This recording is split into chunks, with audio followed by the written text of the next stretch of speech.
La humanidad atraviesa un momento trascendental. Actualmente es indudable el beneficio que el avance médico le proporciona al ser humano. Vivimos mucho más tiempo de lo que se podía vivir hace 50 años, 100 años, no se diga antes. El aporte de las medicinas, el aporte de las vacunas, el aporte de las nuevas terapias, el aporte del avance terapéutico en procedimientos quirúrgicos avanzados salva centenares o miles de vidas a cada día.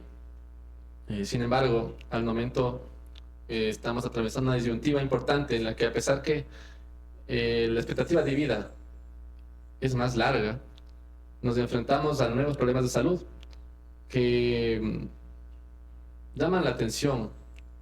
Aparentemente, a pesar que vivimos más años, vivimos más enfermos. A pesar que vivimos más años, hay más enfermedades que antes no debíamos combatir. Y la justificación que, digamos, oficial nos emiten es que el cuerpo envejece y las enfermedades aparecen. Y el estilo de vida que se conlleva en la actualidad provoca el deterioro del cuerpo. Sin embargo, hay una pequeña situación que no cuadra completamente, y es por qué las personas que tienen enfermedades crónicas, sobre todo, se mantienen enfermas por el resto de su vida. Son enfermedades incurables a nuestro modo de ver. No hay cura para muchas enfermedades y el único tratamiento que ofrecemos es el extender medicamentos de por vida. Es importante hacer una mirada desde una perspectiva diferente, ¿sí?, desde la medicina, y es por eso que estamos aquí. Y creo que es clave el hecho de que tú, mi querido amigo Carlos Navas, médico anestesiólogo, nos acompañes en este primer episodio en el que vamos a hablar exactamente sobre la influencia de los medicamentos y de la farmacia, de la industria farmacéutica en el manejo clínico de los pacientes y en el proceso de sanación que un médico debe enfrentar y las herramientas que tiene, ¿no? ¿Por qué es clave que tú estés en este episodio? Porque un poco para la audiencia, los televidentes que nos estén observando, el médico anestesiólogo es un poco una línea aparte de los médicos convencionales, ya que usa gran cantidad de medicamentos que pueden tener efectos inmediatos potencialmente graves. Así que, al menos a mi perspectiva, yo creo que a la perspectiva de la mayoría de médicos, digamos, los anestesiólogos son como los amos de la farmacia, los amos de las pócimas, como los diríamos. Ustedes pueden hacer muchas cosas a base de medicamentos, y así que tienes la palabra, mi querido amigo Carlos. Cuéntame cómo ves el panorama actual. Bueno, primero saludar a toda la audiencia, buenos días, buenas tardes, buenas noches, dependiendo del momento en que estén viendo este video. Y a ti, mi querido amigo Diego, gracias por invitarme acá a tu lugar, a tu podcast. Un gusto, como siempre, ayudarte con mi experiencia, con mi conocimiento. Bueno, me preguntabas como anestesiólogo ya desde un punto de vista profesional todo el tema de la farmacología, contándote que el anestesiólogo básicamente sin la medicación, sin los fármacos no hacemos absolutamente nada. Yo necesito de fármacos para cualquier tipo de procedimiento, para cualquier tipo de intervención quirúrgica. Como te digo, si es que yo no tengo mis hipnóticos, mis relajantes musculares, mis analgésicos, yo no puedo dar anestesia y por lo tanto no puede hacerse el procedimiento quirúrgico intervencionista diagnóstico como es en el caso tuyo, por ejemplo. Interesante. ¿Y esto en qué lugar nos pone? Somos médicos totalmente dependientes de fármacos. Si hacemos un análisis de hace 100 años, ¿cómo tú dirías que era la anestesia en ese entonces? Ah, eso es interesante porque si tú revisas, las primeras anestesias se hacían a base de inhalatorios. Esas, digamos, fueron las anestesias iniciales, donde no había un control de dosis, entonces ahí era muy común que el paciente simplemente quedaba en quirófano. Pero si tú te remontas más atrás en la historia, tienes que iban desde agresiones físicas, es decir, darle un golpe al paciente, que suena chiste, suena como si fuera una comedia, pero sí pasaba. O intoxicar al paciente, básicamente a base de alcohol, etanol. Ahora, es curioso porque si tú revisas tratados, son los tratados que había en esa época, por ejemplo en el antiguo Egipto o acá los incas, tenían sus maneras de dar anestesia de una forma muy rudimentaria. Y ellos como que ya empezaron a ver efectos farmacológicos en ciertas sustancias de la naturaleza. Por ejemplo, los egipcios usaban como anestésico el veneno del alacrán o el escorpión, lo que sea que tienen ahí en el desierto. Entonces agarraban el escorpión, cortaban la cola e introducían el aguijón directo en la zona que querían, por ejemplo, poner una sutura, una cauterización. Y los incas hacían un molido a base de la coca, de la hoja de coca, y eso lo utilizaban como un efecto anestésico. Qué dato curioso, la cocaína tiene propiedades de anestésico local. Qué interesante. De hecho, gran parte de estos medicamentos que usan los anestesiólogos son restringidos a la venta libre. Correcto, correcto. ¿Y por qué? ¿Por qué hay que restringirlos? Porque mira, yo utilizo sobre todo derivados de la morfina, son opiáceos, Ujú. o sea, morfina y opiáceos, ¿no? Derivados mórficos. Entonces son medicamentos que son estupefacientes y psicotrópicos. Además que también tengo barbitúricos, ya no los usamos muchos, pero están en el vademecum y se los puede utilizar. De hecho, también nos enseñan a usarlos. Benzodiazepínicos, sobre todo el midazolam. Entonces son sustancias adictivas si tú te pones a pensar. A la larga un paciente puede abusar de ellos. Claro, de hecho, si es que hacemos un viaje a través de el uso de abuso de sustancias, toda la lista de medicamentos que me acabas de decir, todos fueron usados para llegar a estados alterados de conciencia, ¿no? Y bueno, sí, digamos que eran como por decirlo, los medicamentos, o sí, las drogas, porque lo son, de temporada, ¿sí? Tuvieron que regularse por eso. Actualmente se dispone de otras sustancias, pero es importante. ¿Y por qué quiero hacer el aclaramiento? Porque muchos de los medicamentos que tú usas, como tú dices, son derivados de la morfina, ¿sí? Entonces, hay que hacer este punto de análisis. El fentanilo, ¿sí?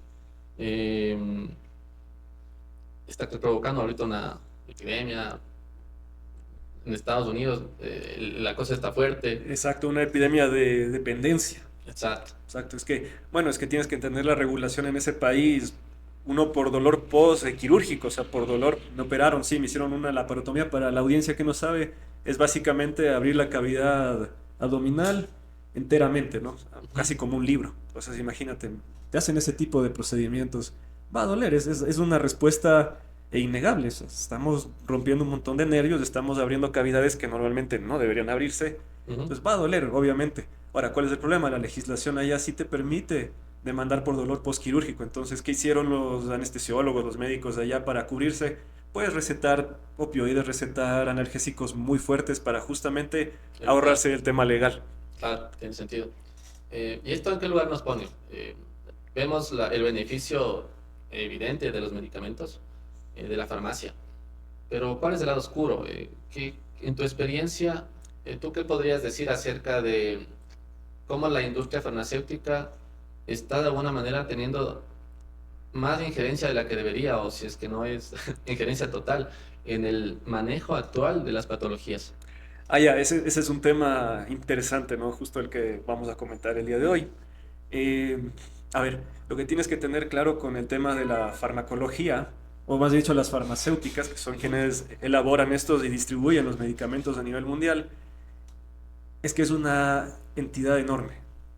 Solo en Estados Unidos se dice, ¿no? Esto está en un extracto de la revista Fortune, dice que de las 500 empresas que más dinero generan en Estados Unidos, el 10, o sea, las 10 principales son empresas farmacológicas que generan medicación. Y esas 10 generan más ingresos anuales que las 490 que le siguen después. O sea, el presupuesto, la cantidad de dinero que generan estas empresas son estratosféricos. Estamos hablando de ganancias billonarias al año, imagínate. Entonces, obviamente, al tener un conglomerado, al tener una cantidad de dinero que tú estás generando anualmente, ¿qué les interesa a ellos? Es mantener ese estatus, ser las que más generan. Y claro, ¿cómo lo generan? Ahí está la cosa. ¿A dónde tenemos que llegar nosotros para vender nuestros productos? Entonces ellos lo que dicen es, consigamos evidencia, consigamos los estudios, distribuyamos esto para que la gente crea que lo que nosotros les estamos vendiendo es lo que tú tienes que usar.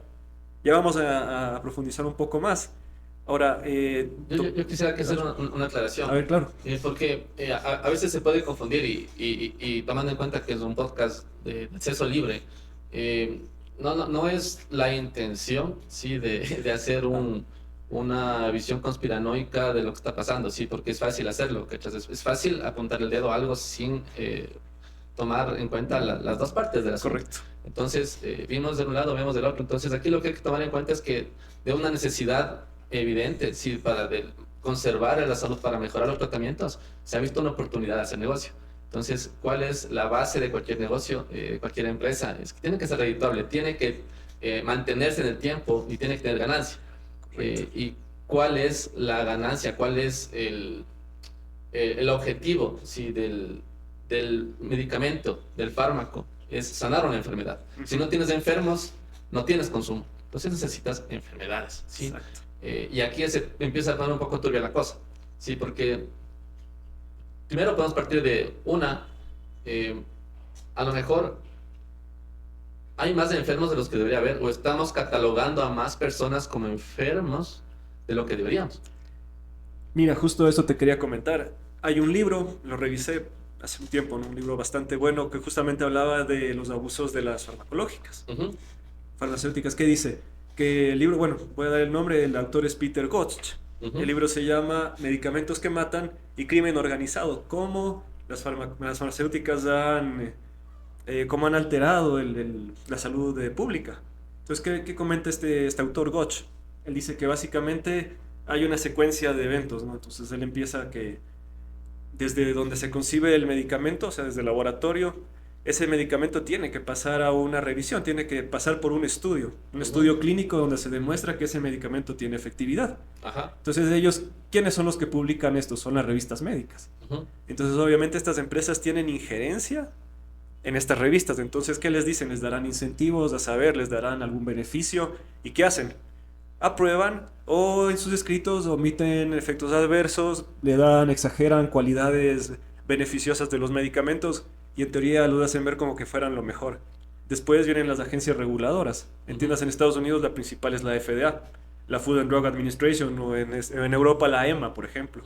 ¿Qué hacen ellas? De igual manera pueden tener ahí también su injerencia en las empresas, porque lo que hacen es, de alguna manera, que estos entes acepten o permitan que los medicamentos se distribuyan de manera más fácil. Después es donde también menciona este autor que tienen injerencia a las empresas, desde las universidades, generando un fenómeno que se llama disease mongering. ¿En qué significa el disease mongering? Es básicamente, y te voy a dar un ejemplo porque esto es algo verídico que lo pueden revisar, de hecho. Acuérdate tú, cuando estábamos estudiando había la revista de la hipertensión, la guía, el JNC. En el 7 dan los valores que prácticamente los usamos aquí en nuestro país. Son los valores estándar con los que uno estudia y uno sabe. Y de hecho cambiaron totalmente los valores en los que uno catalogaba a una persona como hipertensa, ¿no? Totalmente, tuviste que disminuyeron 10 puntos tanto para las dos tomas de presión. Entonces cambiaron los diagnósticos. ¿Qué es lo que pasa ahí? El disease mongering está hecho justamente para eso, para que tú amplíes el mercado. Si ya tenías una población de personas hipertensas, pues ahora vas a tener más, porque más personas caen en ese valor que ellos determinan como el de hipertenso. Por lo tanto, ya se vuelve una necesidad darle medicación a esos pacientes que antes, en teoría, no la necesitaban. Sí, es aquí estás tocando puntos importantísimos. Es que, a ver, antes de profundizar más, y probablemente esto es otro tema, pero creo que es importante. Como te decía, a lo mejor estamos catalogando a más personas como enfermas de lo que deberíamos. Entonces, por ejemplo, yo qué sé, tenemos un corte de presión arterial, en el que, claro, qué se ha visto y cómo funciona esto, ¿no? Entonces tú coges un grupo de personas, ves que en este grupo de personas aparentemente el hecho de que tengas la presión en tanto rango te ha provocado complicaciones a largo plazo, ¿sí? Entonces, ok, esta es una enfermedad, hay que tratarla, hay que bajar la presión. Pero estamos realmente evaluando al paciente, a las personas, como una entidad completa. O sea, porque imagínate la infinidad de variables que representa un ser humano. Entonces, estamos evaluando simplemente la presión, ¿sí? Un rango de presión alta que aún no entendemos bien, ni siquiera qué significa. O sea, simplemente hemos observado, hemos medido, si es una medicina netamente positivista, y claro, así se establece el método científico, no está mal, pero cuando nos encerramos simplemente en una variable, ¿sí? Y no expandimos la perspectiva hacia, te voy a poner un ejemplo, en un grupo de 10.000 personas, ¿ya? Que tenían la presión arterial más de 140 la sistólica. Entonces decimos, ok, tienen más tendencia a realizar al deterioro de la función renal a largo plazo, ¿ya? y desarrollan enfermedades cardiovasculares a tanto plazo.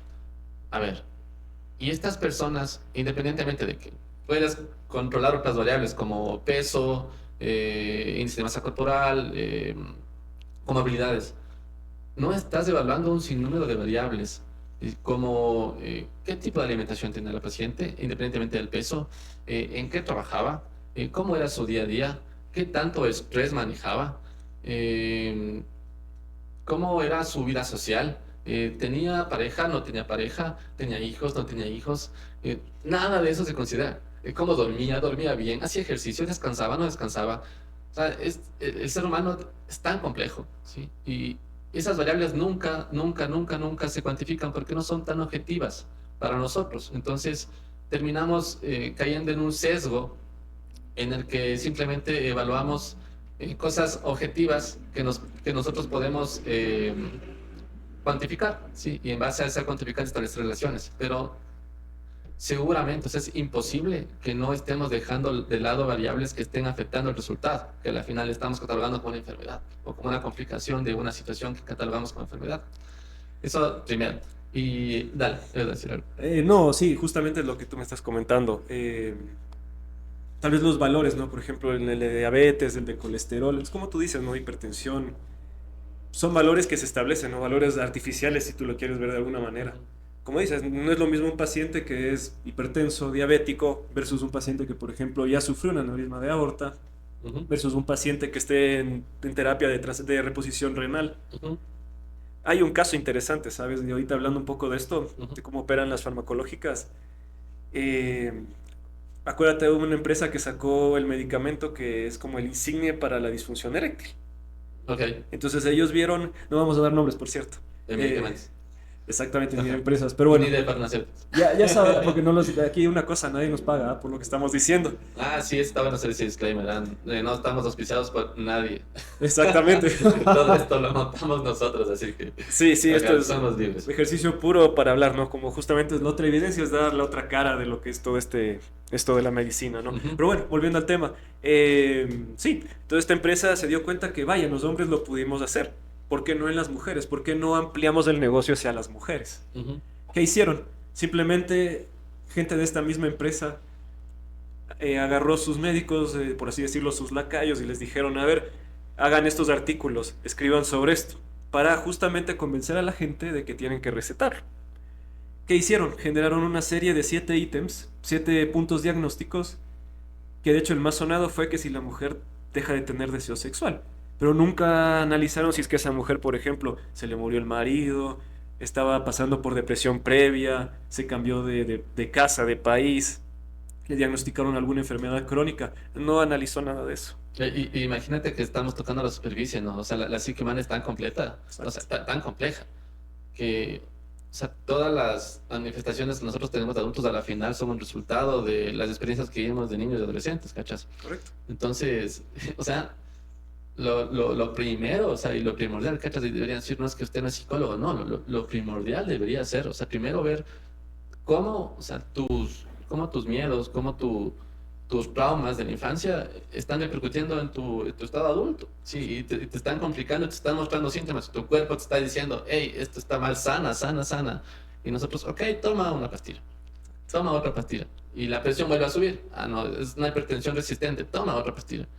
Y vuelve a subir, y 3 antihipertensivos, y vuelve a subir. La persona ya tiene 70 años, tiene 3 antihipertensivos, sigue siendo de difícil control y resulta que la persona tenía un problema evidente en el que a lo mejor no se sentía suficiente para manejar una situación porque desde pequeña no adquirió las herramientas para hacerlo. Que pues, obviamente esto es desviarnos un poco del tema, pero solamente para poner en foco lo poco que nosotros observamos de un ser humano para dar un tratamiento. Es que justamente esa es la pega que tienen estas empresas, ¿no? Es todo el monopolio, por así decirlo, que han generado alrededor de la medicina y de la enfermedad. Y desde las facultades, como te decía, tienen injerencia en todos los niveles. Y nosotros, de alguna manera, al ser médicos, pasamos por esa doctrina. Es que es casi imposible irte en contra del sistema desde ahí. O sea, Correcto. porque mira, tú vas al libro, o sea, y te dice presión arterial es incurable, sí, o sea, medicación de por vida. Entonces tú te metes eso desde la universidad. Exacto. Tú te vas con eso, presión arterial incurable de por vida, ok, ya, no hay otra opción. Cualquier otra cosa es paja mental, es conspiranoia, Sí. es de ignorancia, es lo que sea, menos la verdad, porque la verdad ya la leí en el libro. ¿Y quién escribió el libro? De dónde sacaron los conceptos, ¿cachai? Las conclusiones para llegar a ese punto de catalogar a muchas situaciones como incurables o permanentes y dependientes del tratamiento farmacológico de por vida. Es que esa básicamente es la educación del médico a nivel mundial. Es una educación, si tú puedes verla, pavloviana de cierta manera. ¿Por qué? Te dan el valor, digamos, presión arterial 140/90. Ujú. Si tú respondes mal cuando pasas de la visita, cuando tomas el examen, lo que sea, ¿no? 140/90. Si tú no respondes eso, perro malo, te dan una bofetada. ¿Y esa bofetada qué es? Es que es un ignorante, Claro. que no estudiaste, que no sabes. Entonces a uno ya le moldean, le condicionan a que tiene que pensar de esa forma. Y después, más grave, tú vas al libro. Y en el libro, ¿qué te dice? Tratamientos para la hipertensión. Sí, te ponen el tema dietético y todo, pero no te lo ponen como lo que en teoría te controla la hipertensión. De ahí tienen, eso es creo que una página en el libro. Ujú. De ahí te vas a la siguiente página y son 20 páginas de antihipertensivos. Y de todo tipo, y tienes ahí una gama altísima para elegir. Y eso solo es en una patología. Ahora imagínate controlar 2 o 3 patologías. O 4, imagínate. Imagínate. Es que igual tú te quedas con eso en la mente, ¿no? Entonces, tú cuando ejerces tu práctica médica, para ti el estilo de vida es parte, sí, la dieta es parte, pero no es importante. Para ti es importante, tienes que tomar la medicación bien. Y, o sea, y no es una crítica, tienen que tomar los medicamentos que les indican los médicos, o sea, no nos estamos yendo en contra.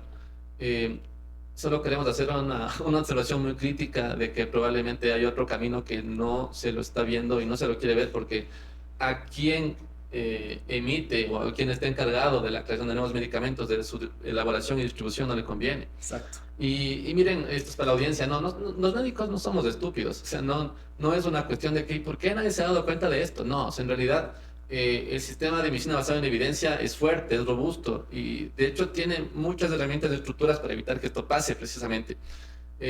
Para que un medicamento salga a la venta, disponible para seres humanos en tratamientos ya oficializados y para que salga un artículo, para que salga una guía de práctica clínica importante, pasa por una serie, o sea, es muy difícil, son muchos años. Sí. No es algo fácil de hacer. Sí, nosotros tenemos niveles de evidencia en el que, dependiendo de los estudios, cómo se los hicieron, es decir, esto pasa desde pruebas en laboratorio a pruebas en animales, luego pasa a pruebas en pequeños grupos de personas y cuando pasan estas pruebas pasan a pruebas mucho más avanzadas con estudios doble ciegos, que quiere decir que no, o sea, se intenta reducir al máximo la intervención de un externo para que no haya sesgo. El problema es que, como tú bien dices, en este sistema tan estructurado del que nadie duda, ¿sí? Es mucho más fácil mover, o sea, no hay que mover mucho. O sea, tú mueves una pequeña variable en un estudio de 10.000 personas y todo el resultado cambia, ¿sí? Exacto. Y nadie va a dudar de eso, porque es un estudio con evidencia 1A, ¿sí? Doble ciego, aleatorizado, no controlado. E imagínate, o sea, estamos atrapados en nuestra propia seguridad, en la herramienta que se creó para evitar que esto pase, ¿sí? Es es el principal problema, porque no tenemos, nadie puede tener la certeza de que arriba de todo esto se esté manipulando la información, se estén manipulando los datos, de que se estén acomodando, como tú bien dices, incentivos para que, ¿por qué no probamos esto? ¿Y por qué no hacemos esto? O sea, Porque tiene que ser el que yo te estoy dando. exacto, exacto. Exacto. ¿Por qué, yo qué sé, es un ejemplo absurdo, pero ¿por qué el agua de manzanilla no se prueba para, yo qué sé, curar una presión alta? Es ridículo, pero es un ejemplo.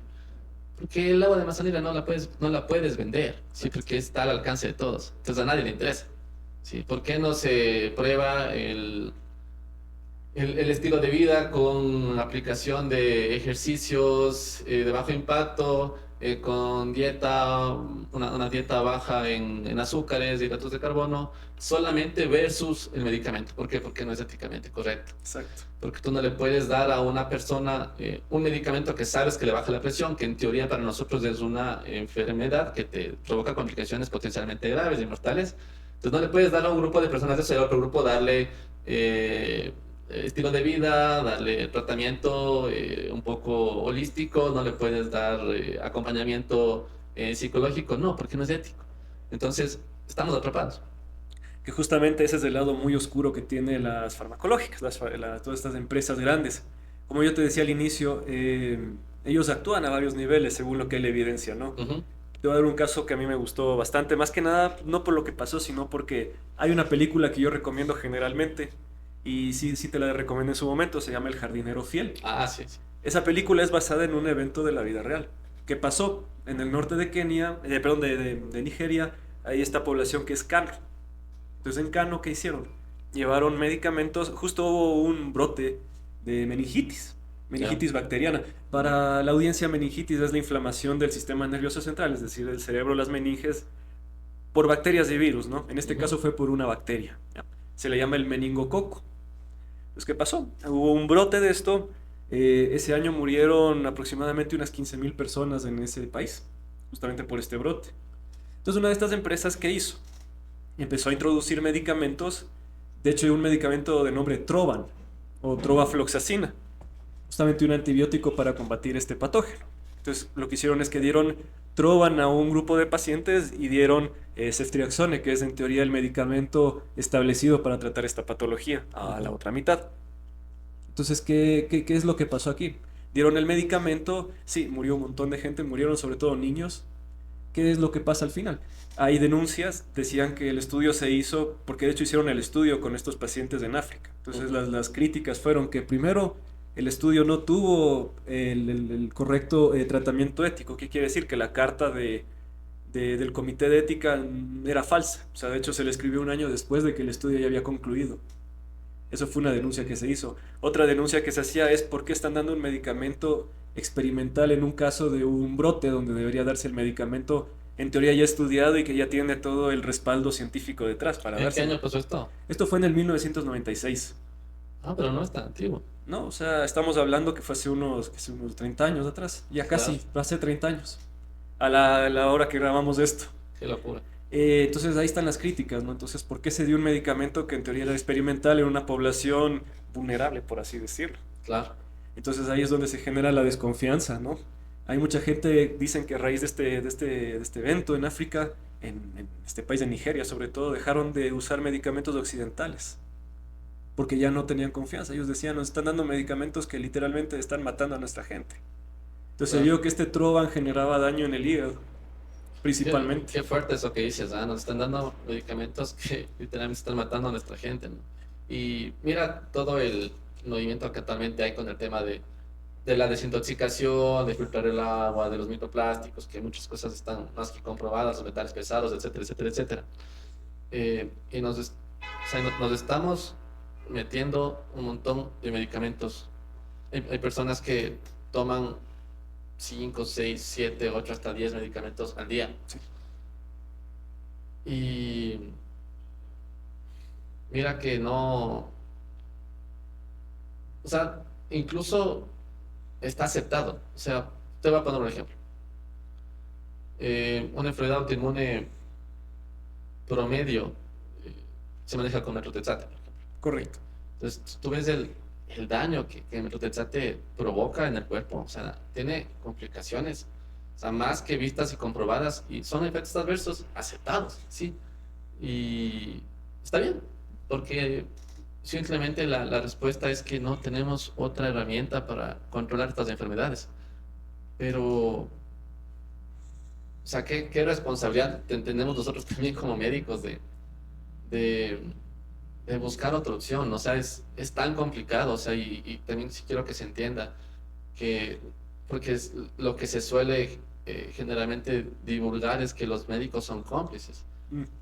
Y en realidad no, o sea, probablemente desde un punto de vista de silencio y de mantenerse en la zona de confort, sí somos cómplices, sí, muchos. Yo soy médico gastroenterólogo, para que los que no sepan, también manejo medicamentos. Entonces, intento manejarlos lo menos posible, pero hay situaciones en las que no se puede evitar, ¿sí? No puedo matar una bacteria con otra cosa que no sea una dosis fuerte de medicamentos. Pero hay medicamentos que se usan a largo plazo y simplemente son consecuencias que las aceptamos y los pacientes las terminan aceptando porque no hay otra respuesta desde nuestra trinchera, es esa, o sea, te doy una medicina que igual te va a matar, sí, de otra forma, eh, pero de alguna manera te controlo, no te curo, pero te controlo la enfermedad que estás padeciendo. Correcto. En mi caso igual, ¿no? Tengo mis anestésicos. Lamentablemente en el país tenemos muy poca elección. O sea, tú estudias las guías, estudias los libros de anestesia y tienes una infinidad de fármacos que puedes usar, que están ahí. Pero aquí en el país nos limitan a muy pocas opciones. Entonces, claro, es como tú dices, yo, ¿qué puedo hacer con lo poco que tengo? Claro, Pues o trato sea, te de... refieres a que mejor hay fármacos menos, o sea, más amigables, más amables con el organismo. Sí, más que nada son fármacos ideales para ciertas ocasiones. Ah, Por ok. ejemplo, yo te digo, sobre todo en niños, por ejemplo, en anestesias de niños, el Ceborane, que es el anestésico volátil, el gas, Ujú. eso es en teoría lo mejor para los niños. Que de hecho es el único que está establecido aquí en el país. Tú vas, en ciertos lugares tienen otros, pero este es lo que está difundido generalmente. Pero obviamente hay otros medicamentos, hay otros gases inhalatorios, por ejemplo, que vendrían bien en otro tipo de pacientes, por ejemplo, un insuficiente renal, un paciente con daño del hígado. Entonces ahí yo utilizo otro tipo de fármacos, ¿me entiendes? Claro, Entonces me limitan mucho el espectro a lo que hay. Entonces ahí es lo que te dicen, ¿no? Yo necesito esto y dicen, sí, pero no hay. O yo quiero hacer esto, sí, pero tiene que hacer con esto. Entonces te claro, limitan mucho, o sea, te cortan muchas entradas, te cortan muchas opciones. claro. En realidad que está complicado ser, ser el médico de la autoridad y más de, claro, de un país en vías de desarrollo, ¿no? Exacto. Pero bueno, pues, se hace lo mejor que se puede siempre. Correcto. Eh, ¿Tienes algún otro caso a lo mejor que te parezca interesante de cómo, porque bueno, de hecho hay de hecho varias películas de casos en cómo a través de la manipulación de la industria para ganar unos millones más de dinero, se han tomado decisiones que probablemente no eran las mejores, hablando de salud pública en general, ¿no? Por ejemplo, con el tema del SIDA, o sea, es evidente, ¿no? Con el tema del VIH, eh, cómo se, se usaban tratamientos que evidentemente no provocaban una remisión de la enfermedad, o sea, un control de la enfermedad adecuado y muchos pacientes morían sin una opción, ¿no? Mm. Eh, no sé. Bueno, ya que tocaste el tema de esa enfermedad, sí hay un caso que de hecho te lo quería compartir. Ujú. Verás, en India, sabrás, aquí usamos un montón de medicamentos hindús o indios, como los quieran decir. Ajá. Entonces India tenía una política de medicamentos, no de marca, sino genéricos. Tenía medicamentos. Para la audiencia, un medicamento genérico es un principio activo que no tiene un nombre de una de estas grandes empresas. Ujú. Por ejemplo, el ácido acetil salicílico vendría a ser el principio activo. Y ese es un medicamento muy famoso de una de estas grandes farmacéuticas. Que, bueno, digámoslo en este caso para graficarlo, es la aspirina. Ok. Entonces ya el medicamento pasa a conocérselo como la aspirina, Ujú. cuando el genérico vendría a ser el ácido acetil salicílico.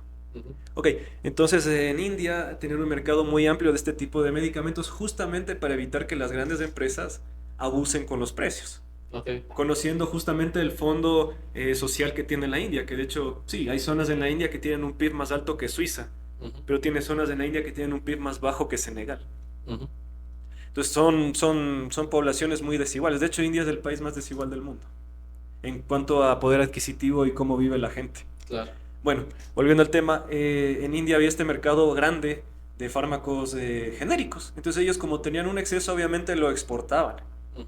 Y uno de los medicamentos que más exportaban era los antirretrovirales para el VIH. ¿Y cuál era el mercado principal? África.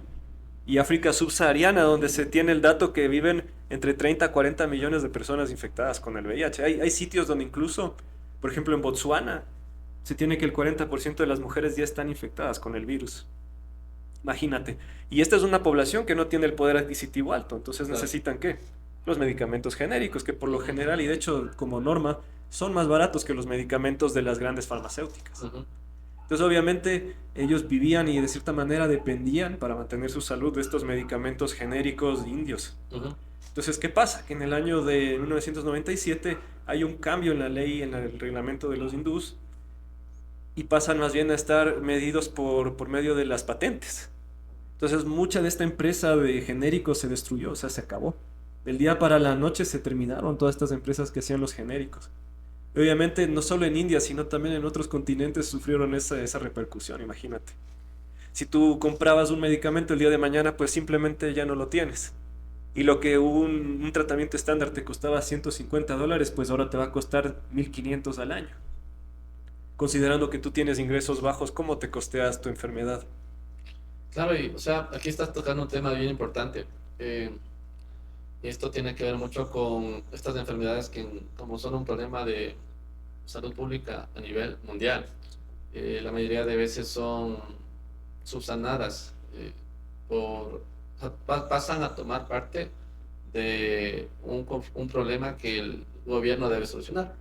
Y al ser un problema que el gobierno o el Estado debe solucionar para evitar que esto se expanda, ¿no? Para controlar el problema.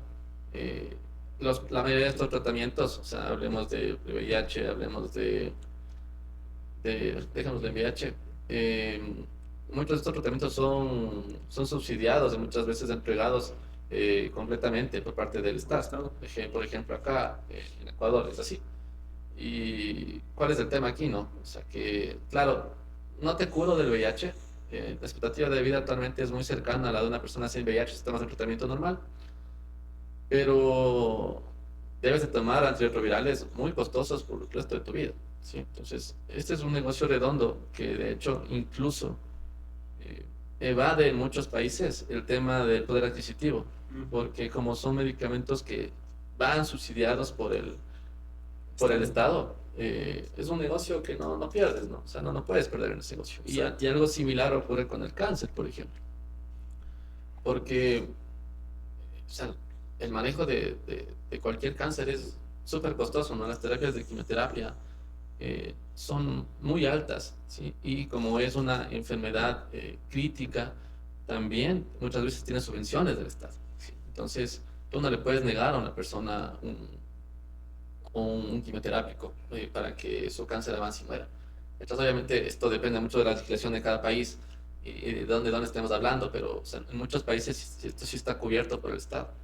Y ahí es donde igual se pone un poco tétrico la situación, porque no les conviene al, no le conviene al negocio, no le conviene a la industria que te curen de enfermedades que, si es que no te curo, o sea, le van a provocar un beneficio muy alto. Exacto.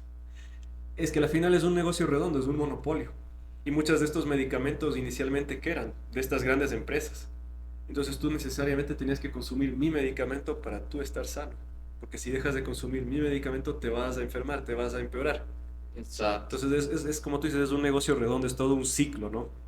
Mira el caso de estos medicamentos del VIH. La cifra era altísima de cuánta gente murió ahí en África por la falta de medicamentos. Entonces, Claro. imagínate, realmente ahí simplemente la que perdió es la gente que no tenía cómo costearse el medicamento caro. Y tienen mucho poder, yo te cuento, porque incluso en Francia, en el 2002, una de estas empresas le doblegó al gobierno. ¿Qué les dijeron? Verán, donde ustedes nos pongan cualquier tipo de traba, nos pongan cualquier tipo de legislación para evitar que nosotros vendamos a nuestro precio, Ujú. nosotros nos vamos del mercado francés. Y como yo te decía, muchos de los medicamentos necesarios e indispensables para ciertas patologías eran de esta empresa. Y también es esta narrativa, ¿no? O sea, hay gente que se muere por falta de medicamento, entonces esto también lleva, ok, hay que salvar a estas personas, hay que conseguir el medicamento a cualquier precio, hay que hacer donaciones, hay que buscar apoyo internacional. Y claro, muchas veces se lo hace, se lo consigue, actualmente es, no estamos hablando de hace 50 años. Pienso que la mayoría de personas en África actualmente deben tener tratamiento para antirretrovirales, para el VIH. La verdad, no sé, no tengo nada, pero me parece. Quiero pensar que sí. Y todos estos medicamentos están siendo pagados no por la gente. Claro, ahí ya viene otro tema que son las ONGs y todo este grupo de personas que hacen trabajo humanitario, ¿no? Ujú. Bueno, ese es otro tema aparte, ¿no? Claro, claro. Igual de amplio, también se puede cortar mucha Igual de tela. cuestionable, claro. Sí, totalmente, porque, bueno, eso realmente sería tema de otro capítulo. Otro pero, negocio, pero bueno. sí, Mm. pero bueno, lo importante acá es justamente, ¿no? Volviendo un poco al inicio, es toda esta manipulación que hay. Sí. Es como a ti te moldean la mente para que tú creas que solo es manejado de esta manera y con esto, ¿no? Y a veces uno sí se pone a pensar y dice, no, es lo que alguna vez te dije. A mí no me hace falta que venga un médico de aquí en 500 años y todavía existen humanos para esa época y me diga, ah, la anestesia que tú estás haciendo ahorita es de trogloditas, es de salvajes. Claro. Yo te dije alguna vez y te mencionaba todos los efectos adversos y todo lo que Ujú. puede hacerte un medicamento cuando hacíamos las sedaciones de ahí para las endoscopías. Claro. Yo te decía, a mí me parece una tontería tener que usar tantos medicamentos, usar tanta cosa y con tantos riesgos. Imagínate, si se me va un poco más la dosis, el paciente cae en depresión respiratoria Claro. y me veo yo en un problema, ¿me entiendes? Sí.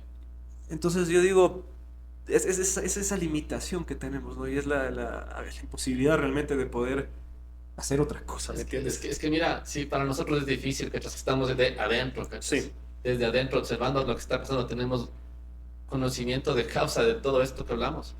Imagínate para una persona que está desde afuera, ¿sí? Imagínate para el enfermo, imagínate para el paciente, imagínate para las personas que no tienen, o sea, idea de todo esto que está pasando. O sea, es mucho más difícil salirse de la caja y decir, a ver, o sea, ¿qué pasa? O sea, a lo mejor algo no anda bien. Sí, para nosotros es difícil hacernos ese cuestionamiento. Y de hecho, probablemente, voy a lanzar un dato aleatorio, el 90% de los médicos no se haya cuestionado esto. exacto. Imagínate. Entonces, No, eh, peor desde fuera. Tú simplemente piensas en que lo que a mí me está recetando el doctorcito es lo que debo tomar. No le pongo más cabeza porque tienes esa confianza, ¿no? De la que hablábamos, claro, de que lo que él me está recetando es lo bueno. Te tengo otro caso. dale. Había una empresa de Estados Unidos que empezó a distribuir un medicamento combinado. Se le conocía como la pastilla Fen-Phen, Ok, ¿ya? Entonces, esto era una mezcla entre fentermina y, ¿cómo es este otro? Y la... Se me va el nombre. bueno, dale. Bueno, ya me recordaré. La cuestión es que este medicamento se lo consideró la panacea, por así decirlo, de la obesidad. Entonces, ¿qué es lo que hacía? Estos dos Oye, medicamentos combinados siento inhibían que el sí he nivel... escuchado ese Sí, he caso. escuchado. Ajá, que sí. Lo que hacían era liberar cantidades enormes de serotonina a nivel del cerebro y noradrenalina. ¿Qué es lo que hacen estos dos neurotransmisores? Serotonina, noradrenalina en el cerebro es que bloquean la sensación del hambre. O sea, el centro del hambre que tenemos en el cerebro lo bloquea. Entonces tú dejabas de sentir hambre. Entonces, ¿qué es lo que pasa? Obviamente voy a bajar de peso porque dejé de sentir hambre. Y de hecho fue una venta récord. En un año vendieron millones de dólares. Fue el medicamento más vendido. Todo el mundo prescribía. De hecho, se dice que se prescribieron solo en Estados Unidos 18 millones de estas pastillas. Ok, Es una cantidad abismal. claro. O sea, imagínate, es como que toda la población del Ecuador recibiera Sí. una de estos medicamentos. Ujú. ¿Cuál fue el problema? Que de hecho, ni siquiera un par de meses después se vio que hubo casos de muerte. ¿Y Ok. por qué? Por insuficiencia cardíaca. ¿Por qué? Porque este medicamento, al liberar cantidades tan elevadas de serotonina, Ujú. la serotonina en el corazón lo que provoca es fibrosis. Entonces, obviamente, las válvulas del corazón, para la audiencia, tiene unas válvulas que es la que permite el paso de sangre entre las diferentes cavidades que tiene el corazón, ¿no? Ujú. Entonces, obviamente, al estar una de estas con fibrosis, no permitía que la válvula se cierre de manera adecuada. Y eso genera un cuadro que se llama insuficiencia cardíaca, el cual si se mantiene en el tiempo y dependiendo del nivel de gravedad de la fibrosis y de la lesión en el corazón, Ujú. puede llegar a generar un cuadro que se llama hipertensión arterial, que es que las arterias pulmonares reciben una presión abismal y básicamente Hipertensión pulmonar. hipertensión pulmonar y genera el daño a nivel del órgano. Entonces, es Ujú. básicamente un cuadro mortal. Entonces, gente murió con esto, con hipertensión pulmonar. ¿Y por qué fue? Por el medicamento este, que durante un año fue la panacea y todo el mundo lo recetó y era lo que tenías que tomar. Me parece. Fenfluramina, perdón, ya me acordé. Ok. Fenfluramina y fentermina, esas son las dos medicamentos, las dos combinaciones. Y hay datos de por qué salió a la venta al público sin las pruebas suficientes. Correcto, ahí es nuevamente lo que yo te hablaba al inicio. Ujú. Hubo justamente este juego de que Ok, se acomodaron las cifras. se acomodó todo, se omitió que esto generaba este tipo de eventos, Ajá, no tuvo en teoría el proceso de distribución, o sea, no tuvo el proceso de estudio adecuado, ¿me entiendes? ajá, Simplemente dijeron, ah, esto sirve, y se lo puso a la venta. claro. Y omitieron que generaba esta fibrosis, que podía generar insuficiencia cardíaca a largo plazo. Qué Entonces, locura. se saltaron el paso para poder comercializarlo lo antes posible. Ahorita como que le hemos estado dando muy duro a la A la industria. empresa. ¿Qué parte, o sea, igual es responsable la industria, pero qué parte de esta responsabilidad cae en el médico como profesional? eso también es importante. Pienso que depende mucho del sistema de salud. Creo que tenemos, por ejemplo, dos grandes ejemplos, el sistema de salud en Estados Unidos y el sistema de salud acá. Entonces, por ejemplo, acá en Ecuador, que hay un sistema de salud pública, ¿Público? ¿sí? Y también tienes opción a una salud privada. ¿Correcto? Entonces, digamos que como en el público está bastante controlado en teoría al menos, ¿sí? De qué medicamentos son los que se compran, ¿no? O sea, igual siempre van a comprar el más económico, sí, porque es rentable para el Estado. Exacto. Independientemente, no quiero entrar en esa discusión de si es que es mejor o peor, pero hablando de la parte privada, ¿sí? Y aquí es un tema ya que viene bastante fuerte con el tema de la ética médica. Ah, sí. Eso es Entonces, existe lo que se llama visitadores médicos, ¿no? Entonces, los visitadores médicos cumplen la función de alguna manera, hacer la publicidad de los medicamentos de la empresa en la que trabajan. Entonces, visitan médicos para promocionar los medicamentos de su marca y sugerir, digamos, que esos medicamentos se usen, ¿ya? Entonces, hasta ahí no suena tan mal. El problema es que hay un punto, ¿sí? En el que si quizás tu prescripción de medicamentos es alta, tú te vuelves un blanco para una farmacéutica, correcto. porque tú eres parte importante del negocio.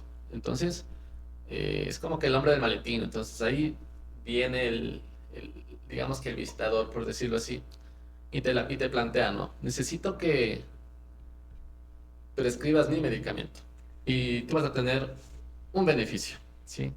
A lo mejor te vas a ir de vacaciones A Miami, a todo Miami. pagado al congreso de tu Sí, especialidad. a lo que tú pidas, sí. Sí, sí. Y si tú llegas a prescribir tantos medicamentos de este medicamento para el otro año. Ya hay un crucero, ya hay un carro. Ya viene un crucero. Y el otro año hay un congreso acá. Así que, mira tú, ¿sí? Tú puedes, depende de ti. Y yo creo que agradezco que tuve buenos mentores que siempre me mantuvieron como que bien clara y firme mi brújula moral, ¿sí? Porque ellos no recibían visitadores médicos para empezar. Exacto. Doctor Alo Pazmiño.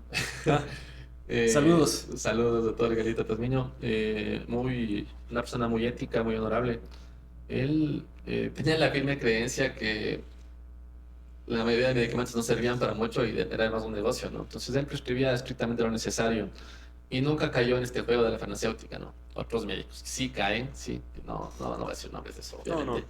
Pero Cada quien tendrá su conciencia lo que hace, ¿no? Claro, pero el punto es que, o sea, si llega una situación en la que te ponen, o sea, tú dices, no, yo no voy a hacer esto, pero ya cuando te ponen las cosas en la mesa, ¿no? Te dicen, hey, o sea, igual prescribes el medicamento, o sea, te dan lo mismo, solo vas a poner que es la marca mía, porque tú estás prescribiendo el mismo medicamento, solo que de esta marca, ¿ya? El mismo principio activo, pero solo es una marca diferente, Exacto. ¿sí? No pierdes nada, o sea, ¿qué pierdes? Pero vas a ganar mucho.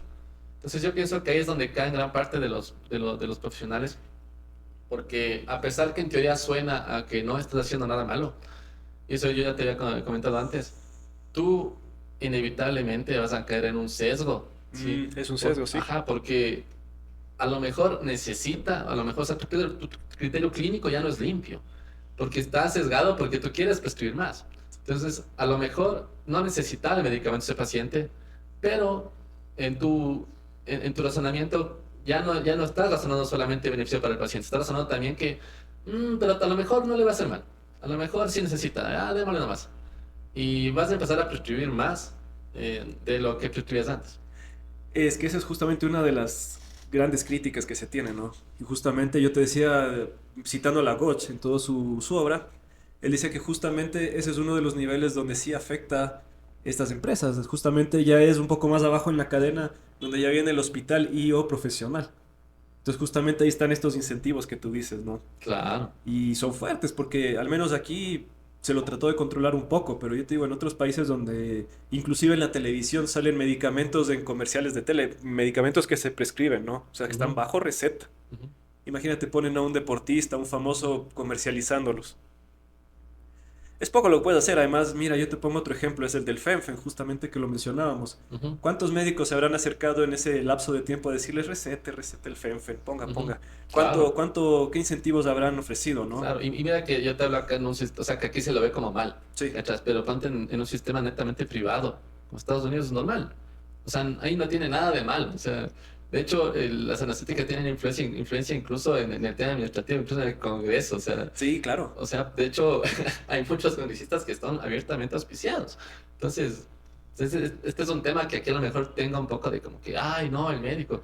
Pero en Estados Unidos es normal, o sea, es la norma. O sea, yo te prescribo esto porque es mi empresa patrocinadora.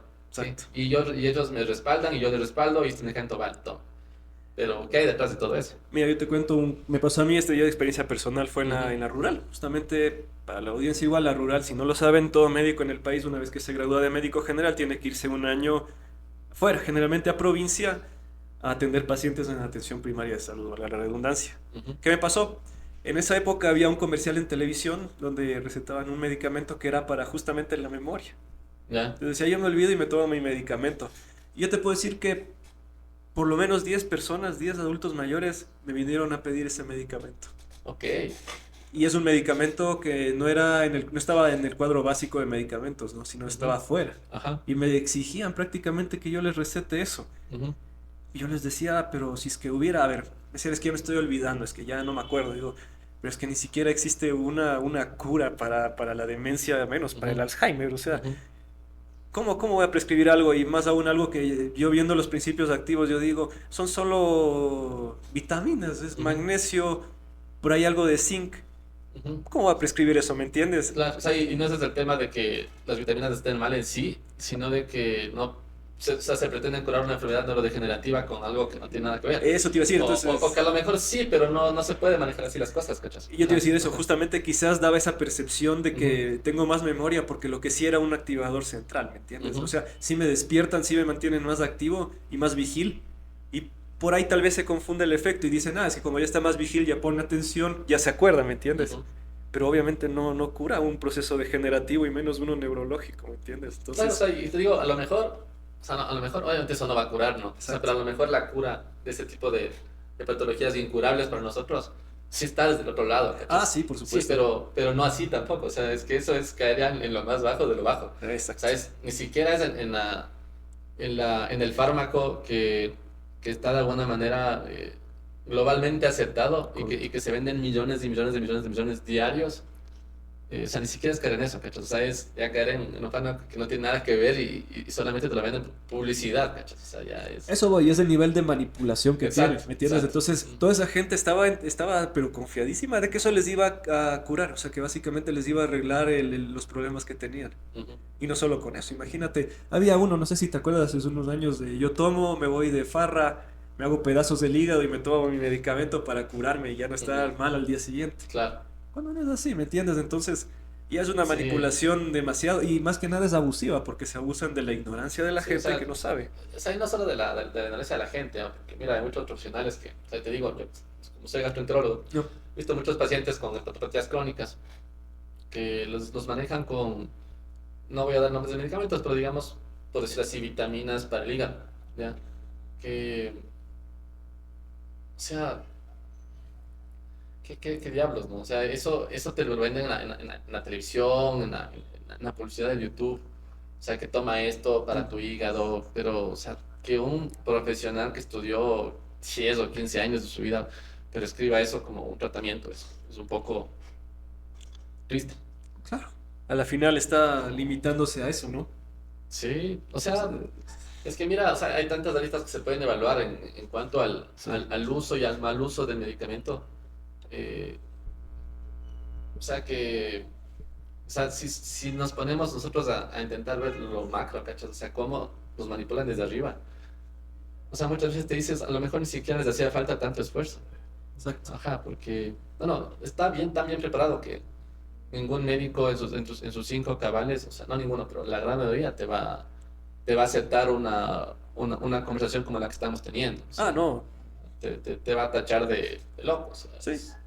Sí, eso de loco como lo más amable, yo creo. sí, seguramente con lo más amable. Y mira que no estamos diciendo nada nada del otro mundo. No, y todo lo que estamos aquí hablando es fácilmente comprobable. Es solo cuestión Sí, de agarrar el Google, cualquier herramienta de búsqueda y pongan y vean los casos Trovan, Fenfen. Investiguen, lean, porque está ahí, ¿me entiendes? claro, de hecho, o sea, casos y registros de abuso y manipulación de la industria Exacto, hay farmacéutica libros. con efectos adversos hay una infinidad. Y Sí, libros, sí. yo te estoy citando un libro de Sí, Gotch, por sí. ejemplo, Ujú. teníamos este otro libro, este manualcito de 40 páginas, o sea, hay literatura, ¿me entiendes? Sí, Y ahora sí. yo voy a la pregunta, ¿tú acaso alguna vez escuchaste alguno de estos casos en tu formación médica? Pregrado y posgrado, o sea, ¿alguna vez escuchaste algo de Mm, esto? sí, sí, sí. En medicina generalmente sí hay una materia que se llama bioética, ¿no? Correcto, justo Ajá. eso quería llegar. Entonces, sí, me parece que en el séptimo semestre que hablábamos de, no me acuerdo cuál es este fármaco, que era el caso famoso, que era para anticonceptivos, si no estoy mal, Sí, que sí. era que se utilizó un montón en Latinoamérica, ¿no? Ajá, y luego provocó abortos, me parece, no sé. Sí, Ah, ajá, sí, exactamente. ya no me acuerdo, pero sí hay casos muy famosos Sí, en sí. realidad. Eh, y bueno, pues en realidad muchos dirán, eh, es inevitable que haya efectos adversos, es inevitable que haya complicaciones, pero lo que se está cuestionando es la necesidad real del medicamento y Y cómo están haciéndonos creer que ese medicamento es necesario, ¿me entiendes? sí, Justamente en este libro, y vuelvo a citar a Gotch nuevamente, él al final da unas aristas de qué podemos hacer nosotros, de hecho él es médico también, él da un par de aristas de qué podemos hacer nosotros para tratar de no caer tanto en este juego, de tratar un poco de darle un alivio a este tema, es de que uno debe primero tratar de entender de dónde vienen los estudios. Tratar de asesorarse de que el es- estudio que uno está leyendo y está interpretando de un medicamento X y Z está hecho adecuadamente, que no tiene conflictos de interés con ningún tipo de estas grandes que es empresas. muy difícil, o sea, Es difícil darte cuenta, sí. muchos, o sea, muchos sí te puedes dar cuenta, verás, o Exacto. sea, porque muchos sabes, a ver, este medicamento de quién es, de qué empresa, y retrocedes un poco, y sí llegas al origen, pero en la gran mayoría es difícil, Es complicado, porque además. no lo van a dejar a la vista. Exacto. Es que esa es la idea, ¿no? Justamente manipular para que tú creas Ujú, que pasó todo el debido proceso y que en teoría es seguro. exacto. Ahora, ¿cuál es el otro tema? Tratar de disminuir la carga de medicamentos, que es lo que se dice en todo. Eso sí nos Ah, dijeron en la universidad siempre, ¿no? Evitar la polifarmacia. claro. Ahora, claro, el tema es complejo cuando las acciones se te limitan, ¿no? O sea, yo solo tengo este medicamento para esta patología. Sí, cuando te enfrentas a pacientes complejos con comorbilidades es inevitable, ¿no? Exacto. Entonces, o sea, en base a las herramientas que tenemos, es difícil, pero aquí la solución, yo creo que o sea, la solución, que ahorita que estás planteando soluciones es, o sea, muy bien eso que dices, salirse, o sea, que el médico se salga de la caja, Exacto. realmente, o sea, que vea la otra evidencia, que no es una evidencia positivista del método científico, sino ya una evidencia ya más que nazca de su curiosidad propia, ¿cachas? A ver, ¿qué estoy haciendo?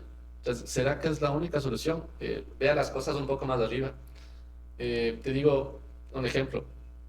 Creo que sí te lo había contado también. Mi cuñado tiene psoriasis. Eh, Ah, ese es un muy ajá, buen ejemplo, sí. sí, tenía una psoriasis un poco complicada, un poco avanzada ya. No se cuidaba él, ¿no? Entonces, bueno, fue con el dermatólogo. El dermatólogo, muy buen dermatólogo, pero obviamente le prescribe lo que el libro le está diciendo, lo que la guía de práctica clínica le está diciendo. Exacto. Entonces, en el estado de la psoriasis que estaba mi cuñado, el tratamiento de elección y directo, sin otra opción, era iniciar con metrotexate. Claro. Ahora, yo tengo conocimiento, sí, y mi esposa también, que es médico, tú sabes, de los efectos adversos del metrotexate y lo complicado que es quitarle al paciente, una vez que ha iniciado este tipo de tratamientos, el medicamento. O sea, porque tú eres dependiente. Exacto. Entonces, Exactamente. un medicamento, inmunomodulador, inmunosupresor, monometrotexate, que de alguna manera te controla la enfermedad, pero si te la quitas, viene un rebote terrible, no te la vas a poder quitar. Entonces era como que, o sea, ¿estás seguro que quieres iniciar este tratamiento con mi cuñado? ¿No? Porque mira, no va a haber vuelta atrás. Claro, una vez ya. Entonces, ¿por qué no haces lo que está en tus manos primero, cachas? Y dejas de entregar el poder a una pastilla. O sea, ¿por qué no intentas sanarte tú primero? O sea, no estás viviendo bien, no estás comiendo bien, no te estás cuidando en nada. O sea, es como que estás haciendo todo lo que no deberías hacer si tienes psoriasis. Y lo hizo. Empezó a cuidarse. Obviamente, por ahí hizo unas terapias alternativas holísticas, independientemente del programa. para contar el caso específico, hizo una terapia ayurveda y en un mes se curó. Sí, sí. Es Y que sí hay casos de esos. sí, o sea, es que te das cuenta, o sea, en realidad tu cuerpo está tan inflamado, o sea, solo te está pidiendo descanso, si ya basta, ya no puedo más. Entonces, no, no, lo que necesitas es un medicamento que me desinflame, porque yo mismo no me quiero dar el trabajo de desinflamarme. Y ahorita vive normal, bueno, todavía tiene la psoriasis, pero full, Menos de lo que o está. sea, está nada. O sea, y probablemente con metotrexato estuviera más, te lo aseguro. Porque igual el metotrexato no es que ya estás de un día en un día al otro, ¿cachas? Entonces, y claro, no, no está al 100 bien porque no se cuida al 100 bien, o sea, porque sigue viviendo su vida. ¿Cómo era? Es joven, ¿no? O sea, sí se cuida, mucho más que antes, pero no se cuida al 100 como podría cuidarse. Es que ahí es lo curioso, ¿no? Ahora que mencionas la Ayurveda y todas las otras terapias que existen, ¿no? Ujú. Son terapias milenarias. La Ayurveda, hay un montón más, ¿no? Pero ahora que mencionas la Ayurveda, es terapias que tienen miles de años, ¿no? Claro. Tienen sus tratados y está descrito. Pero ahí hay un tema interesante. También, por ejemplo, la medicina tradicional china, Claro, por ejemplo. Entonces, mira, 5.000 años. exactamente, mínimo. Ujú. Entonces, mira, yo te digo, cuando yo estaba en la universidad, algún profesor, alguna vez en una de las materias, nos topó un tema que era la neuroinmunoendocrinología. Ok. Entonces, el que decía, el que proponía. Y de hecho, alguna vez leí un poco más, pero créeme, no he vuelto a ver más de esto. Pero Ujú. que dice que obviamente el sistema nervioso central, Ujú. con todos sus neurotransmisores, los hablamos un poco, sus hormonas, todo, todo. El sistema nervioso autónomo también, ¿no? Tiene sus neurotransmisores, tiene Ujú. sus conexiones, que de hecho está interconectada igual con el sistema nervioso, con el sistema endocrinológico, o sea, que es todo el sistema que genera las hormonas, la tiroidea, Ujú. la hormona de crecimiento, todas las hormonas sexuales, todo, absolutamente la testosterona, el estrógeno, y el sistema inmune. Ajá. Entonces, no es raro que, por ejemplo, a ver, demos un ejemplo muy claro, tú estás mal, estás deprimido, estás triste, estás con preocupaciones, estás enojado, y enseguida las enfermedades empiezan a venir. Te contagias más fácil de gripe, te da diarrea. De hecho, ahora hablando de tu especialidad, ahí está esa enfermedad que es el intestino irritable, Ujú. que tiene su componente, su gran carga emocional también. Claro. Entonces, obviamente, es todo una economía que está juntada. O sea, los sistemas no son independientes, que eso yo pienso a veces es una percepción que se tiene equivocada del O cuerpo sea, humano. ahí le pegaste totalmente. O sea, Es que imagínate. es que mira, como somos una medicina reduccionista, entonces Exactamente. Es que, hemos llegado al punto de que, a ver, o sea, no hay que entender qué está pasando en cada órgano. Entonces, yo estudio qué hace el hígado y lo que le pasa al hígado. Yo estudio lo que le pasa al corazón. y tú yo solo estudio lo llegas que hasta pasa ahí. y hasta ahí. Entonces, no hago una correlación mínima, ¿cachai? Obviamente, ya, o sea, ya al macro sí las haces con las enfermedades. Pero en de dónde parte la enfermedad y cómo tratarla, no se hace una correlación real. ¿Cachai? Simplemente ves, es que esto falla, hay que darle esto, este órgano falla, hay que darle esto. Y no ves que es un sistema completo, porque somos un sistema tan perfecto, ¿cachai? Como cuerpo humano. Que si es que una parte de algún sistema falla, el otro va a fallar y va a salir en respuesta. ¿Cachai? Exacto. Y eso, desde el reduccionismo, no se ha manejado acá. O sea, es como que nos bajamos a la parte más pequeña, ¿cachas? De la célula, ya actualmente biología molecular y genética, ¿ya? Y queremos explicar todo desde ahí. Y luego queremos reconstruir todo de nuevo, pero ya no está bien, porque ya bajamos a... Es como que queremos unir los pedazos de algo que nunca integramos. Exactamente. Y ese es el problema de la medicina, cómo se maneja actualmente. Pero verás que actualmente ya, o sea, hay tendencias eh, full, eh, digamos, integrales, sí, de medicina, de terapia. Yo no conozco así como que mucho, pero hay este tema de la biología ortomolecular, la medicina biológica, Correcto. estas medicinas que te dan tratamientos con péptidos y un montón de cosas ahí que, la verdad, tienen evidencia actualmente ya. Y ves que enfocan o intentan enfocar al menos, y a eso se refiere a la medicina integral, enfocar el problema completo. Es que ese es básicamente el enfoque, ¿no? El enfoque de que el ser humano es un ser completo, o sea, tanto desde el punto de vista biológico al tema espiritual, ¿me entiendes?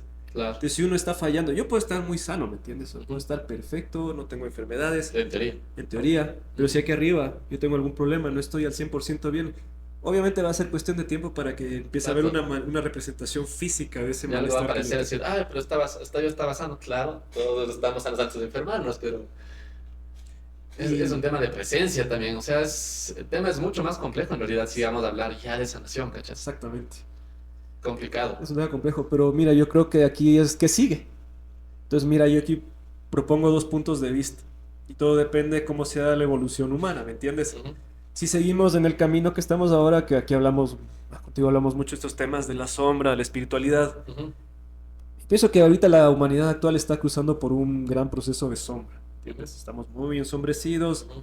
Entonces, obviamente, yo pienso que la práctica médica actual está muy tomada por ese lado, de la Claro. sombra, de consume, consume, consume, consume, consume Busca químicos. afuera la respuesta, busca afuera la sanación, busca en alguien más, deposita tu poder afuera. Exacto. Ajá.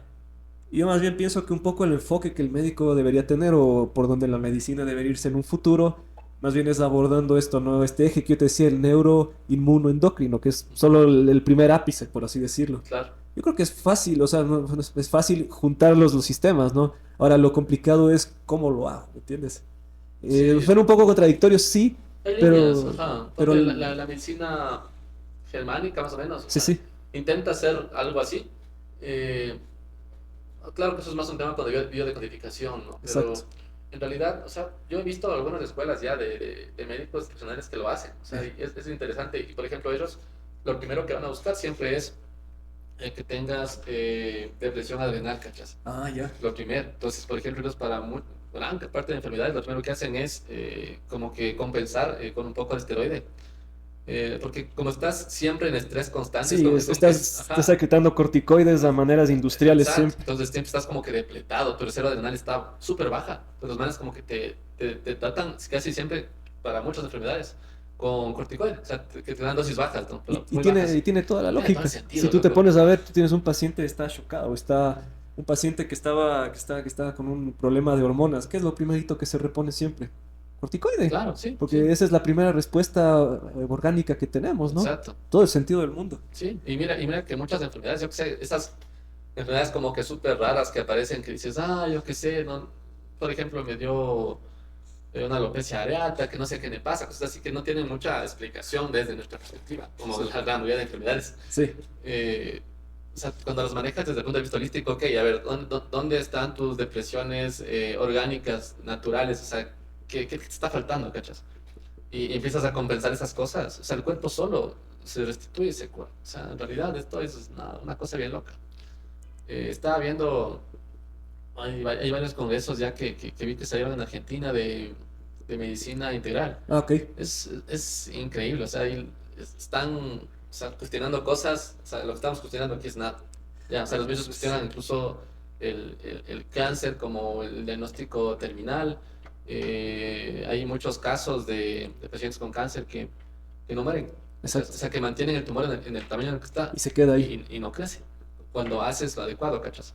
Ahora, y no estoy en contra de la quimioterapia ni nada, pero, o sea, ¿cachas? Que lo primero que hacemos es, ah, tienes esto, dale con todo el cuerpo, un cuerpo que ya está depletado, un cuerpo que ya está fatigado, estresado, y con estrés no me refiero a estrés mental, o sea, el cuerpo está No, en ya estrés estás. constante, el organismo está estresado. Ah, Y le botas ahí una bomba de quimioterapia sin prepararle de nada. exacto. Entonces, complicado.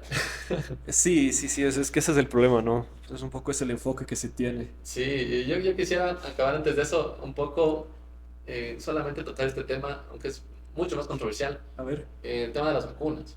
Ah, ok. Ya, Este tema también. sí, Ese pues, traería para un capítulo extra, además. claro, claro, sí, seguro. Otra hora incluso aquí. Otra hora hablando de vacunas. Pero brevemente, y no para que nos cataloguen antivacunas, porque no estamos diciendo eso, No, no, no. sino simplemente estamos haciendo una observación en el hecho de que las vacunas que han disminuido o han desaparecido incluso enfermedades potencialmente mortales o con complicaciones muy graves para la población, eh, también se vuelven un blanco perfecto, ¿sí?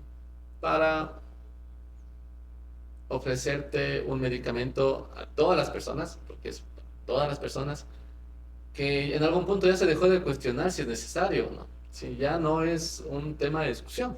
¿Sí? Y yo te decía que estaba viendo un podcast, ¿no? Que me daba mucha atención, que se cuestionaba mucho el tema de la hepatitis B, por ejemplo. Hepatitis B. Claro, que decías, ok, la hepatitis B para la audiencia es un virus que se transmite a través de los fluidos corporales, como la sangre, en las relaciones sexuales. uso de drogas intravenosa, tatuajes, lo más común, ¿no? En la línea materna, la transmisión vertical, Si la mamá está infectada, si la contamina mamá al está niño. infectada, en la lactancia podría. También. Entonces, esta más o menos es la base de la transmisión de la hepatitis B. Ahora, o sea, ¿por qué estamos vacunando a todos los recién nacidos de hepatitis B? Y son 3 dosis, ¿no? O sea, ¿por qué les damos dosis a lo que nace, al mes, o parece que es mes y medio, a los 6 meses? Sí. ¿Por qué? O sea, ¿qué riesgo tiene un infante? O sea, ¿qué riesgo real tiene un infante de usar drogas intravenosas, relaciones sexuales, recibir Ese es un tatuajes? tatuaje. No tiene sentido. O sea, no tiene ningún sentido. Y claro, dices, no, es que la transmisión de la madre, pero, o sea, las madres tienen controles de hepatitis B. Entonces, o sea, tú sabes que no tiene hepatitis B, no hay riesgo ahí. Exacto. Entonces, yo te acepto esta medida en un lugar donde la hepatitis B es endémica, ¿cachas? Y a lo mejor, no sé, igual ni ahí no te acepto. Pero digamos que estaría justificado, pero manejar la hepatitis B a nivel mundial, como se la maneja, no sé, a mí me parece demasiado sospechoso, la verdad. Es que ahí nuevamente viene de la mano, ¿no? Con todo lo que hablábamos de los fármacos como Ujú. tal. Es que es básicamente las mismas empresas también controlan las vacunas. Entonces, obviamente, ¿qué les interesa? Es vender, que se venda la vacuna, que se venda el principio activo. Sí, o Entonces, sea, es tan oscuro el tema, porque está tan bien justificado. Entonces, ¿cuál es la justificación? Sí, investigué un poco. Entonces, tú dices, a ver, la incidencia en países que o sea, tenían una incidencia muy alta para la infección de hepatitis B y para hepatitis B crónica en niños, ya. ¿ya? Disminuyó mucho luego de que se implementaron las campañas de vacunación. Muchas disminuyó en millones. Entonces tú dices, ok, o sea, sí, lo aceptas. Pero si es que te vuelves un poco crítico, o sea, a ver, o sea, en estas poblaciones endémicas, o sea, evidentemente metieron programas de vacunación masivos, Exacto. masivos a toda la población, a toda la población. Entonces, a ver, ¿qué es lo que realmente me ayudó? O sea, ¿la vacunación a toda la población masiva o me ayudó o sea, los adultos que eran los que transmitían el virus? Exacto. ¿O no ayudó la vacunación a los niños?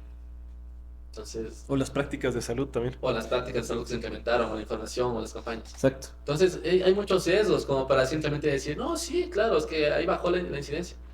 Claro, te quedas con ese dato, te quedas en zona de confort, pero bueno, también es difícil ponerte a cuestionar algo que sería en contra de todo el sistema de salud mundial. O sea, es irte en contra de la estructura, porque nuevamente a Total. nosotros, ¿qué nos enseñaron en pediatría? Se tiene que poner la vacuna. Total. Y tú vas al libro que quieras y está así Está en la zona de establecido. vacunación y no se va a cambiar hasta que la OMS nos diga que ya no es necesario. Exacto. ¿Cachas?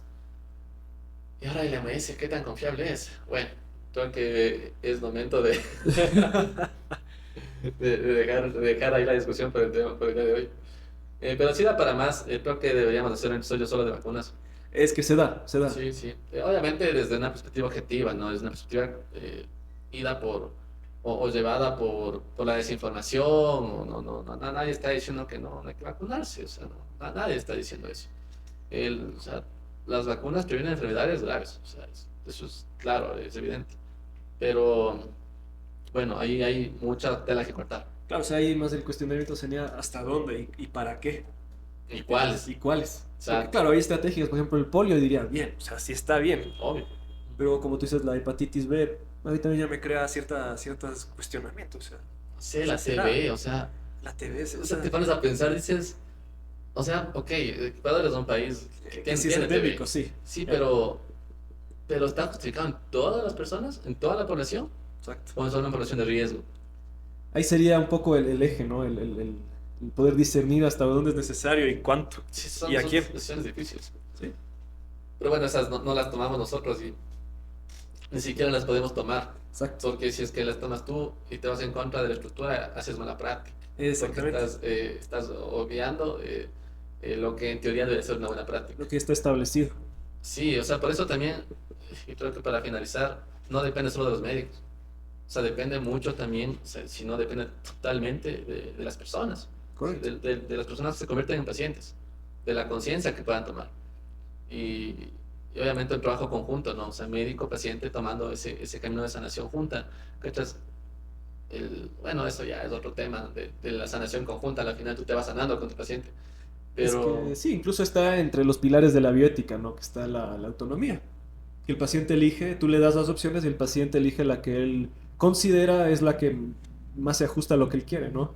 Es que justamente los principios de la bioética se los crearon para evitar en teoría los abusos, justamente en la investigación y el uso de fármacos, de vacunas, lo que sea, y dispositivos y todo, ¿no? O sea, justamente es como unas reglas que están establecidas para evitar como digo nuevamente, y lo repito, el abuso de justamente todo este tipo de conglomerados y gente, ¿no? total, o sea, si nosotros nos ponemos a analizar cómo era la medicina, o sea, bajo qué principios se regía la medicina en la antigua Grecia, por ejemplo. Sí, sí. O sea, es otra cosa, pues. Entonces, No, y mira, los pilares de la bioética se establecieron a finales de los 70. Entonces no es mucho tiempo. O sea, en términos históricos no es mucho tiempo hacia atrás. Claro, como tú dices, en la antigüedad y todo, en la época de los conflictos armados mundiales, ujú, ahí es lo que pasaba, ¿no? Ahí está todos esos abusos y eso es lo que se sabe y lo que se ha descrito. Y claro, en teoría estos principios están para que esto ya no ocurra. exacto. Entonces eso es un poco lo que está establecido, ¿no? Sí, tenemos que de alguna manera regresar a esos orígenes un poco también más, o sea, conservar los avances, ¿cachas? Pero retomar un poco de la conciencia que había antes. Ponte, eh, sí, con lo que te decía, medicina ancestral hay en todos lados. O sea, Correcto. y las desvalorizamos y las ponemos de lado tan fácil. ¿Sí? No tomamos en cuenta nada de eso. Eso termina siendo magia, termina siendo chamanismo y de una manera despectiva. Sí, sí. Bueno, ¿qué te puedo decir?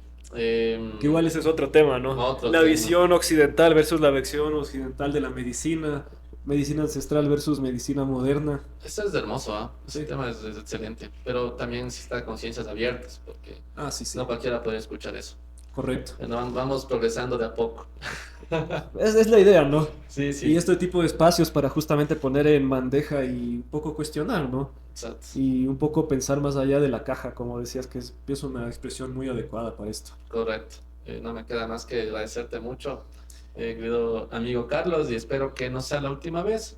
Espero que podamos seguir hablando en más episodios de esto, de muchos temas importantes en salud y de cómo retomar un camino de sanación, no solo individual, sino colectivo para la humanidad. Porque si sana una persona es el reflejo de cómo la humanidad sana, ¿no? O sea, cómo estamos abordando el proceso de sanación de las personas. Dice mucho de qué tan avanzada está una sociedad. Exacto. No, amigo, un gusto haber estado acá. Como te digo, hay temas, hay un montón. Y a mí me encantaría regresar. Solo sería cuestión de coordinar un poco y ver los temas, pero con todo gusto estaremos aquí de vuelta. Excelente. Ay, nos vemos, querida audiencia. Saludos a todos.